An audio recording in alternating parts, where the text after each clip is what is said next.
યોગી બનવા કરતાં ઉપયોગી બનવું સારું. અને આ વાત આપ જીવનમાં જીવી રહ્યા છો, કારણ કે જે રીતે સામાજિક દ્રષ્ટિએ હોય, શૈક્ષણિક દ્રષ્ટિએ હોય, આરોગ્યની દ્રષ્ટિએ હોય, તો કોઈ પણ જગ્યાએ આપ હંમેશા ઉપયોગી થતા આવ્યા છો. તો આ ઉપયોગી બનવા માટેનો જે ભાવ તમારી અંદર હંમેશને માટે આવ્યો, તો આ ભાવ કઈ રીતે અને કોઈ એવી ઘટના ઘટી કે જેનાથી તમારા હૃદયમાં આવો ભાવ જાગ્યો?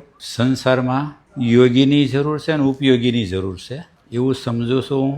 અને આ ભાવ કોઈ ઘટનાથી નથી ઉદ્ભવ્યો, આ ભાવ ચિંતનમાંથી ઉદ્ભવ્યો છે, જીવનના મૂલ્યોમાંથી ઉદ્ભવ્યો છે કે ભાઈ મનુષ્ય જીવનની વિશેષતા શું. આ તર્કના જવાબો મહાપુરુષોના પ્રવચનો, મહાપુરુષોના ગ્રંથો અને સમાજમાં રોજ બનતી ઘટનાઓમાંથી આ રસ્તો અમે અપનાવ્યો છે.